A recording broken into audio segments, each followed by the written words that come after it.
আমরা তো এখন 2-4 দিন দোয়া করি বলে আরে কবুল হয় না, থাক, এটা জায়েজ আসেনি। দোয়া করতে থাকতে হবে, কবুল হয় না আর করবো না, এটা অন্যায়। এটা কি অন্যায়, আল্লাহ নারাজ হন। দোয়া করতে থাকতে হবে, কারণ দুনিয়াতে না পালেও কোথায় পাবো?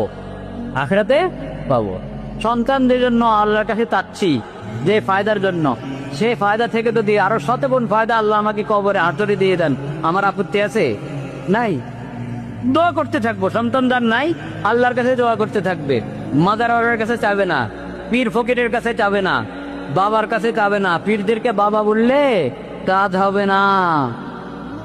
পীরকে যতে আব্বু বলেন আর বাবা বলেন, কাজ হবে না।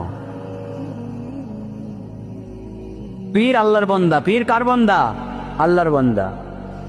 যে পীর সুন্নতের অনুসারী না, শরীয়ত মানে না, যার নিজের ঈমান ঠিক নাই, এমন পীরের কাছে যাওয়া জায়েজ নাই। এমন পীরের কাছে যাওয়া হারাম, মনে রাখতে হবে।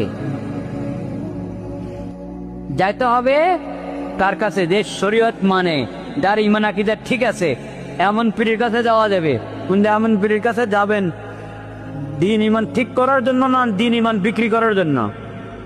দিন ঈমান ঠিক করার জন্য যাবেন, তার কাছে তো যাবেন না।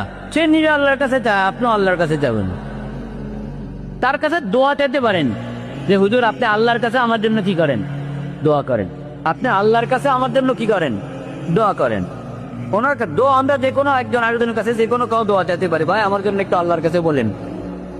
এক মুসলমান আরেক মুসলমানের কাছে দোয়া চাওয়া মানে হলো, অর্থাৎ আপনি যখন মুনাজাত দেন নিজের জন্য তো আল্লাহর কাছে বলেন, একটু আমার জন্য আল্লাহর কাছে বলবেন, এতে কোনো আপত্তি নেই।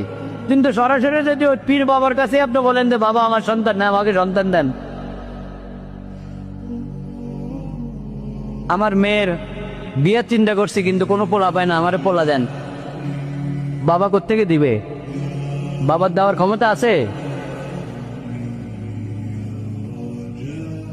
যারা যেসব বাবারা পীর ফকিররা এই দাবি করে যে আপনার সমস্যার সমাধান সে করে দিবে, আপনি বুঝবেন যে বন্ধ, বুঝবেন যে এটি বন্ধ।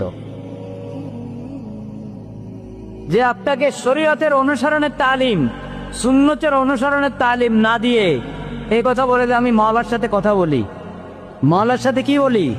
কথা বলি, বুঝবেন যে বন্ধ। মাওলা যা বলার কোরআন শরীফে বলে দিয়েছেন, মাওলা যা বলার কোরআন শরীফে বলে দিয়েছেন।